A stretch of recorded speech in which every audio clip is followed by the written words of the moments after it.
Father Ravinder जी साहब से दरख्वास्त करता हूँ वो आए, अपनी बात सब तक रखें।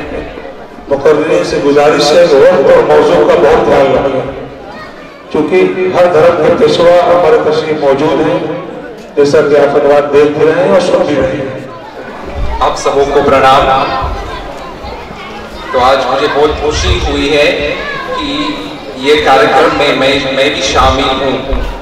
ये कार्यक्रम जो जमीयत उलेमा हिंद ने प्रस्तुत किया है और मुफ्ती सूफिया वालों के जरिए जो भी यहाँ कार्यक्रम चल रहा है उसमें शामिल होने के लिए मुझे बहुत खुशी होती है।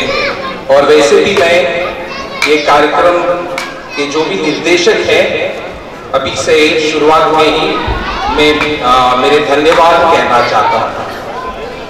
आज मुझे बहुत अच्छा लगता है कि हम सब अलग अलग धर्मों के लोग यहाँ भाई बहनों के जैसे एकत्र बैठे हैं। और ये एक नई बात नहीं है, क्योंकि हमारे भारतीय संस्कृति के अनुसार हम हमेशा एकत्रित थे। जब जैसे कोई लोगों ने इसके पहले भी कहा था, जब हम स्वतंत्रता की लड़ाई लड़ते थे उसी समय किसी ने नहीं देखा कि मैं मुसलमान हूँ, मैं हिंदू हूँ, मैं ईसाई हूँ, मैं सिख हूँ, मैं जैन हूँ, मैं क्या हूँ, ये सब हमने नहीं देखा उस समय।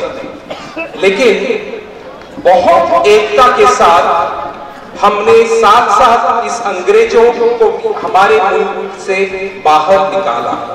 और ये बहुत खुशी की बात है कि हमने हाथ जोड़कर उस समय काम किया था। और आज मुझे लगता है जैसे उस समय ये अंग्रेजों का शासन चल रहा था, अंग्रेजों का सरकार जो लोगों को जुल्म चला रहा था उस समय, आज भी वैसे ही चल रहा है। क्यों? क्योंकि आज हम बहुत गर्व से कह सकते हैं कि हम भारतीय हैं, हम इस देश के निवासी हैं। लेकिन वो लोग शासन में हैं जो हमें एक दूसरे संख्या में बांटने चाहते हैं। वो हमें हर दिन क्या कहते हैं, तुम हिंदू हो, तुम ये हो, हम बहुसंख्या वाले हो, तुम अल्पसंख्या वाले हैं। और ये अलग अलग ग्रुप में बांटने की कोशिश में हमको अलग करने चाहते हैं। और मुझे लगता है कि हम सबको प्रयास करना चाहिए एक दूसरे का साथ देना, क्योंकि अगर हम जैसे उस स्वतंत्रता की लड़ाई में हम साथ दे रहे थे, वैसे आज भी हमारे धर्म न देख के, हमारे जात न देख के, हम कहां से आ रहे हैं, कौन सी भाषा बोलते हैं, ये न देखते हुए अगर हम एक दूसरे के साथ देते हैं तो हम विजयता प्राप्त करेंगे।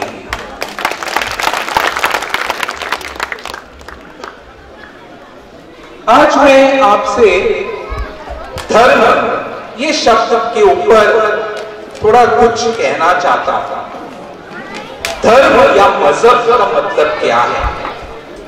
धर्म कोई चीज है, कोई भावना है जो हमारे मन में और दिल में है, जो हमें पवित्र बनाता है, जो हमें ईश्वर अल्लाह के जैसे बनाता है। और हमारे धर्म में ऐसे कौन सी भी चीज नहीं है जो हमें कहता है कि दूसरे पर पैर रखना चाहिए। ये सच है या झूठ है? सच है। कौन सा भी धर्म, चाहे हिंदू धर्म, चाहे इस्लाम, चाहे ईसाई लोग, चाहे सिख, चाहे जैन, चाहे पारसी, हम सब के धर्म में क्या हमें क्या सच मिलता है? यही एक सच मिलता है कि हम एक ही ईश्वर के औलाद हैं। हम सब शांति में रहना चाहिए और अगर हमारे धर्म के द्वारा हम शांति में रह सकेंगे, अगर हम हमारे धर्म के कारण एकता में रहते हैं, मिलजुल कर हम हाथ बढ़ाते हैं एक दूसरों को, तो हमारा धर्म सच्चा है। लेकिन आज बहुत सारे लोग हैं, उनका नाम लेने की जरूरत नहीं है, जो क्या करने चाहते हैं, धर्म का नाम लेकर वो अपना कार्य चलाते हैं। धर्म का उपयोग या धर्म का नाम का उपयोग करते हुए वो जो भी कुर्सी या पद या दौलत ये सब कुछ प्राप्त करने चाहते हैं और यह करना सबसे बुरी चीज है, क्योंकि धर्म का दुरुपयोग करना ये सिर्फ हम पर पाप नहीं है, लेकिन ईश्वर के सामने, अल्लाह के सामने, परमेश्वर के सामने ये बहुत बड़ा पाप है। क्योंकि हम क्या कर रहे हैं, ईश्वर के नाम में, परमेश्वर के नाम में हम लोगों पर अत्याचार कर रहे हैं। इससे ज्यादा और कोई बड़ा पाप नहीं हो सकता है, ये मैं मानता हूं। और हम सब, अगर हम इस अधर्मी लोग, मैं तो अधर्मी लोग मानता हूं, जो धर्म का दुरुपयोग करते हैं, जो धर्म के भाषणों के द्वारा, सच्ची में वो धर्म का भाषण नहीं है, वो उनका सही का भाषण है, लेकिन उसके द्वारा वो लोगों के बीच में वाद विवाद लाने चाहते हैं, लोगों के बीच में झगड़ा पैदा करने चाहते हैं, लोगों के बीच में अत्याचार डालने चाहते हैं। ये लोग अधर्म फैला रहे हैं हमारे यह शांति भरे देश में। और इनसे अगर हमें लड़ना चाहिए तो मैं आपको 3 छोटे से चीज पता करूंगा। और पहली चीज क्या है, हमारे शास्त्र की जानकारी। हर धर्म का एक शास्त्र होता है ना, जैसे इस्लाम में कुरान होता है, ईसाई लोगों का बाइबल होता है, हिंदू लोगों का वेदा होता है, भगवत गीता होता है, रामायण होता है, फिर अलग अलग धर्मों का उनके शास्त्र होते हैं। लेकिन आज क्या हुआ है, ज्यादातर लोग अपने खुद के शास्त्र की जानकारी नहीं प्राप्त करते हैं। क्या करते हैं फिर, जो साधु आता है आगे, जो इमाम आता है आगे, जो भी नेता आता है आगे और बोलता है कि हमारे धर्म के अनुसार ऐसा होना चाहिए या वैसा होना चाहिए, उन पर विश्वास रखते हैं। लेकिन ये तो सच नहीं होना चाहिए, क्योंकि अगर हमें हमारे धर्म के बारे में सही जानकारी प्राप्त करना है तो हमें खुद अपने शास्त्र पढ़ना चाहिए। तो ये तो पहली चीज मैं आप सबको कहना चाहता हूं, अपने शास्त्र की जानकारी प्राप्त कीजिए। जो भी धर्म आप मानते हैं, हिंदू धर्म या बौद्ध धर्म या सिख, ईसाई, इस्लाम, जो भी धर्म आप मानते हैं, अपने शास्त्र की पढ़ाई जरूर कीजिए। दूसरी चीज जिसकी जानकारी हमें प्राप्त करना चाहिए है हमारे देश की इतिहास। आज मुझे बहुत खुशी लगी जब जमीयत उलेमा हिंद का एक प्रतिनिधि यहाँ शुरुआत में आए और उसने हमें कहा क्या क्या बलिदान शुरुआत में या स्वतंत्रता की लड़ाई के समय में जमीयत उलेमा के हिंद के सदस्यों ने किया। और ये सच है, ये हमारे देश का इतिहास है। हमारे देश की इतिहास अगर हम पढ़े तो हम उन मूर्खों की बातें नहीं सुनेंगे जो हमें अलग अलग ग्रुपों में बांटने चाहते हैं। तो ये तो दूसरी बात है। मैं आप सबको निवेदन करता हूं, हमारे देश की इतिहास जरूर पढ़िए, हमारे देश की इतिहास जरूर जानिए, क्योंकि अगर हम वो जानते हैं तो हम इन मूर्खों की बातों में नहीं फंसेंगे। और तीसरी बात जिसे हमें जानकारी प्राप्त करना चाहिए वो है हमारे देश का संविधान। हमारा देश का संविधान जो बाबा साहेब आंबेडकर और अन्य लोगों ने तैयार किया है, उसमें मैं ऐसे कह सकता हूं सुवर्ण शब्द है। मैंने कुछ या उसका उद्देश्य का, हमारे भारत का संविधान का उद्देश्य का मैंने मेरे साथ ऐसे प्रिंट करके लाया है, जिसमें ऐसे लिखा है, हम भारत के लोग भारत को एक संपूर्ण प्रभुत्व संपन्न समाजवादी पंथ निरपेक्ष लोकतंत्रात्मक गणराज्य बनाने के लिए तथा उसके समस्त नागरिकों को सामाजिक, आर्थिक और राजनैतिक न्याय, विचार, अभिव्यक्ति, विश्वास, धर्म और उपासना की स्वतंत्रता, प्रतिष्ठा और अवसर की समता प्राप्त कराने के लिए तथा उन सब में व्यक्ति की गरिमा और राष्ट्र की एकता और अखंडता सुनिश्चित करने वाले बंधुता बढ़ाने के लिए दृढ़ संकल्प होकर अपनी इस संविधान सभा में आज जो तारीख था 26 नवंबर 1949 को इतर द्वारा इस संविधान को अंगीकृत, अधिनियमित और आत्मार्पित करते हैं। ये था और ये है हमारे भारत संविधान का उद्देशिका।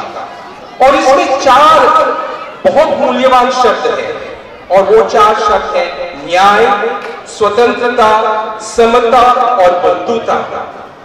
अगर हम हमारे संविधान को जानेंगे तो हम उन नेता की बात नहीं मानेंगे जो हमें झूठ बोलते हैं, जो हमें कहते हैं कि ऐसा ऐसे न्याय मिलता है या नियम ये है या कानून ऐसा कहता है।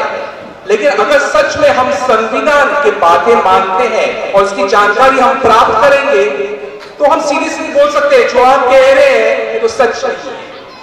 तो इसके कारण हम सबको संविधान की जानकारी प्राप्त करना ही चाहिए। अंतिम जगह में मैंने एक जगह में देखा था, या एक नहीं बहुत सारी जगह में देखा था कि ऐसे ऐसे बड़े पोस्टर लगाए थे, गर्व से कहो हम इस धर्म के हैं। दूसरी जगह में ऐसे लिखा था, गर्व से कहो हम दूसरे धर्म के हैं। लेकिन सबसे अच्छा पोस्टर मैं मानता हूं है वो पोस्टर जिसपे किसने लिखा था गर्व से नहीं, लेकिन प्यार से कहो, प्रेम से कहो, मोहब्बत से कहो कि हम सब भारत निवासी भाई भाई।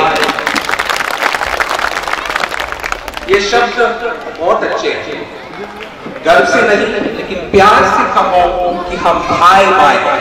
और सबसे पहले हम वही हैं, हमारा धर्म जो भी हो, हमारी भाषा जो भी हो, लेकिन सबसे पहले हम भारत निवासी हैं, हम भाई भाई हैं। गांधी जी ने अपने जीवन में परमेश्वर की खोज की, लेकिन अपने जीवन के अंत में वो ये कहने लगा, मुझे शुरुआत में ऐसे लगता था कि परमेश्वर सत्य है, लेकिन बहुत खोज करने के बाद मुझे अभी मालूम पड़ा है क्या कि सत्य ही परमेश्वर है।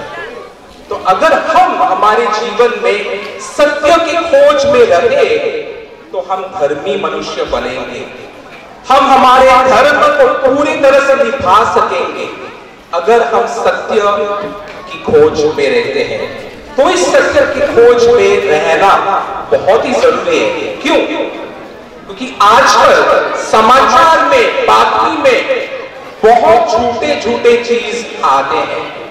उन सब पर विश्वास मत करना जो आप टीवी पे सुनते हैं, जो आप रेडियो पे सुनते हैं, जो आप मोबाइल में पढ़ते हैं। सारी चीज पर विश्वास नहीं करना, बहुत सारी झूठ फैला जा रहा है। सत्य की खोज में रहो, और अगर हम सत्य में की खोज में रहते हैं तो हमें शांति मिलेगी, हमारे घर परिवार में सुख आएगा। और अंतिम सबसे लास्ट चीज जो मैं कहना चाहता हूं, हम विकास के बारे में बहुत कुछ सुना है। कोई प्रांतों ने विकास के नाम में इलेक्शन जीत लिया है।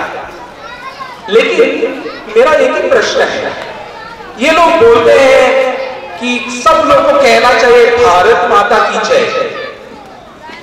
अगर भारत माता की जय कहते हैं, क्या हम सब उनके बच्चे नहीं है? क्यों थोड़े बच्चे को ऊपर चढ़ाते हैं और दूसरे बच्चों को दबाते हैं? हम भारत माता को जय कहेंगे अगर सब बच्चों का विकास होता है। तो आप सबको और एक बार मैं बहुत बहुत धन्यवाद कहना चाहता हूं। मेरे समुदाय, मेरे कम्युनिटी जो ईसाई कम्युनिटी है, उनके द्वारा, उनके नाम में मैं आप सबको बहुत धन्यवाद कहना चाहता हूं, क्योंकि मुझे यह मौका मिला मेरे जो भी सोच विचार आपके सामने प्रकट करने के लिए।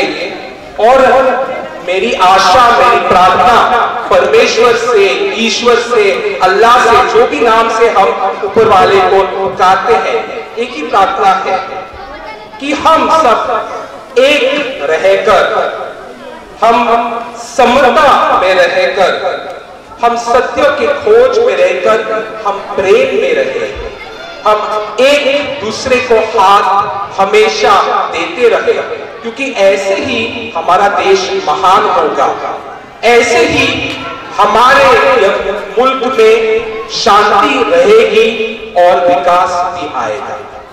धन्यवाद। Thank you very much.